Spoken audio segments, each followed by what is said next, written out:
अस्सलाम वालेकुम friends, it's me Malkit और आप देख रहे हैं सियासी बैठक। पाकिस्तान में दुनिया का हाल बहुत बुरा है।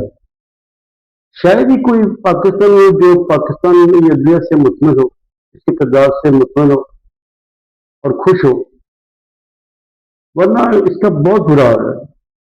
पता नहीं इसका क्राइटेरिया क्या है, ये किस अंदाज में काम कर रही है, किस अंदाज में इसकी केस सिलेक्शन होती है, डेटे कैसे दी जाती हैं, फैसले कैसे सुनाए जाते हैं। इसका एक एक अमल जो है वो गैर तसली बख्श है। एक तो जो डेटे सुनाई जाती है, देखिए 15-15 साल हो गए थे केस को, 10-10 साल हो गए थे। दादा दादा केस करता है, पोता उसका फैसला सुनता है। क्या क्या रिजल्ट निकलता है ऐसे फैसलों का? फिर फैसला सुनाने का अंदाज देखे जी, फैसला महफूज कर लिया जी, शॉर्ट ऑर्डर है जी, रिकवरी ऑर्डर है जी, ये फलान ऑर्डर, ये फलान ऑर्डर। यदि कैसे जो केस का फैसला महफूज होता है, किस बेस पे होता है? ये ब्लैकमेल भी तो क्या है, ये प्रेस भी तो क्या है? भाई आपने एक चीज का अंदाजा लगा लिया तो बता दें लोगों को, गिल्टी और नॉट गिल्टी। कोई जो हमें महफूज कर लिया तो किसी रिवाज से सुनाएंगे, ऐसा बना सकता? तो जब आपको पीछे से ऑर्डर आएगा तब हम सुनेंगे, तो जब आपकी बार्गेन देगी तब आप फैसला सुनाएंगे। लेकिन अगर आप आपकी कोई चोट नहीं है, आप गिल्टी नहीं है, तब शॉर्ट और उस वक्त सुनेगा जिस दिन वो कंक्लूजन हो जाए, क्या कोई गिल्टी या नॉट गिल्टी, गिल्टी बड़े होते हैं, सिंपल सी बात है। अब देखिए अभी जो हाल में जो केसेस चल रही है, एक जो कैप्टन साहब शहीद हुए सांबा में, उसका केस घाता सुनना शुरू कर दिया गया, मुस्लिम पकड़ा गया। और दूसरे की जो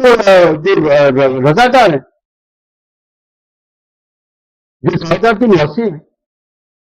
उसका सुना जा रहा है, उसका फैसला दे दिया जाएगा। असल में पता चलो कि अदालत का तरीका कुछ ये होता है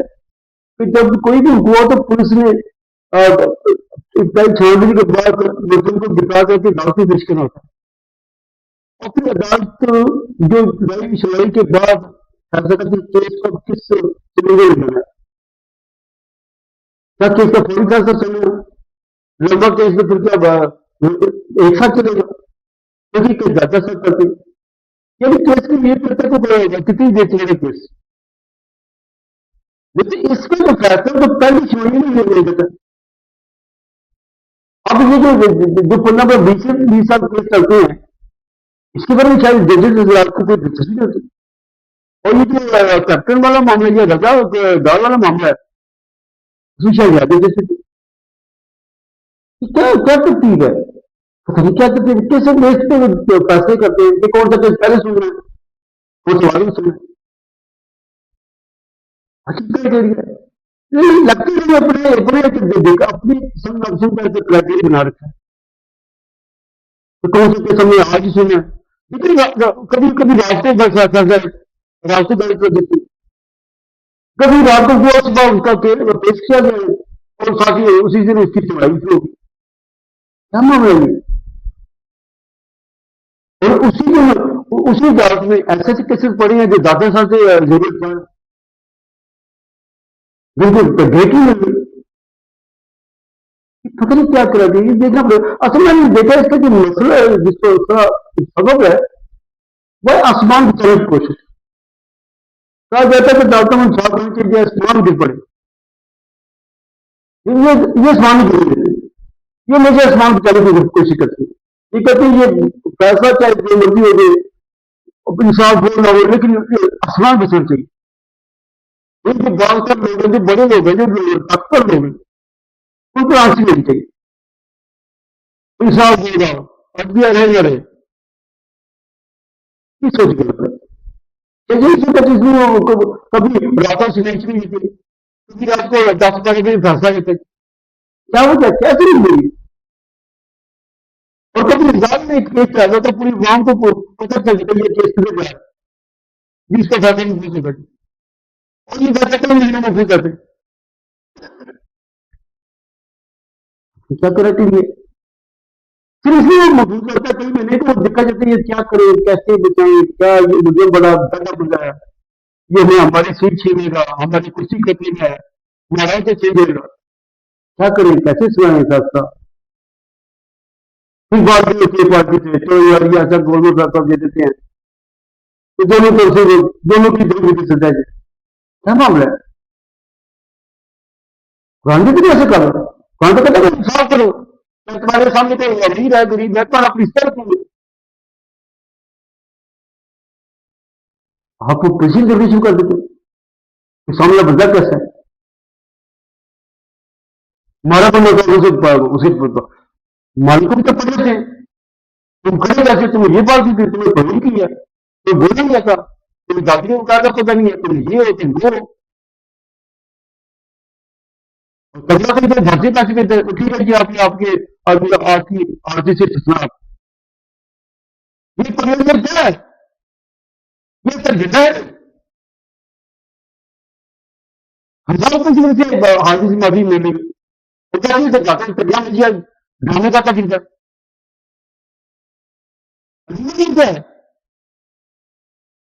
जितनी परिवर्तन से हाजिर से उतनी लेना हो गया, तो बंदा को क्या है, उसी शराब नाम दी है, सब नाम की केस है, उसका ही हमें ओरिजिनल कई सारी चीज चाहिए, ये कहते हैं आसमान बचे इंसाफ बोलो, अवाम जाए बाढ़, डूब जाए बाढ़, अब देखिए ये पीआई का क्या मतलब, यदि मुझे प्राइवेटाइजेशन इस वक्त नफरत है,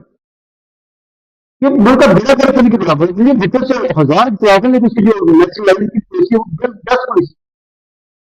लेकिन पाकिस्तान जैसे मुल्क में प्राइवेसी का फुर्सत नहीं होनी चाहिए, गरीब मुल्क है, जो हालत जहां लोग हैं कंफर्म होनी चाहिए, यहाँ प्राइवेटाइजेशन के नाम पर जो दुनिया की गारंटी वो नहीं होनी चाहिए, सरकारी नौकरी हो बेशक तो थोड़ी कराएंगे, लेकिन कराएंगे जिन लोगों को एक तरीका बन गया नहीं बन गया, पीआई पीआई पर प्राइवेट कर दी गई, और इसमें प्राइवेटाइजेशन का तरीका क्या गलत दिया गया है, कहते हैं 135 बिलियन रुपीज का ये बेचा गया, और मुझे पैसे लग रहे जी, ये 10 रुपये मिलेंगे जी, 15 मिलेंगे, बाकी साल तो कुछ नहीं मिलेगा, वो क्या हो गया जी, तो मुझे 10 अरब मिलेंगे, ये तो कुछ नहीं है, और इससे 135 अरब में बेचा तो कोई 10 रुपये सोचो रहा है, उन्हें शिकायत नहीं होती, और ये नया पैसा लगा कि वो जी उसे जी 10 कितना 7 लाख का टैक्स माफ हो गया, अरे देखो क्या है, और ये माफ हुआ तो फिर तो ये बुझेंगे कि आपने, चलो तो कर लिया, तो फिर मिला वो किसी पर 10 की माफी होगी, टैक्स माफी, खरबों को घर कर आप किसी बात दे रहे हैं, गरीब नहीं सुन, कोई बात नहीं, और आप लोग तो मुझे पकड़े या ऐसे सोचे रह रहे हैं, ये काम करता है सर, हर कोई आसमान देख रहा है, कुर्सी विचार है, मुल्क का बेड़ा गर्क और देखना पड़ेगा, जांच इंसाफ करें, और हुकूमत की पावर शो करें, हर हुकूमत को ड्रिल कर रहा है, कार्टून बना रहा है, सिस्टम कर रहा है, फतवा कैसे है, हुकूमत कर बगावती की तरफ सुई हुई है, खबर कर रही है, तरीका गलत है, बदलना पड़ेगा, आज के लिए इतने, और वीडियो से बात होगी, तब तक के लिए खुदा हाफिज़।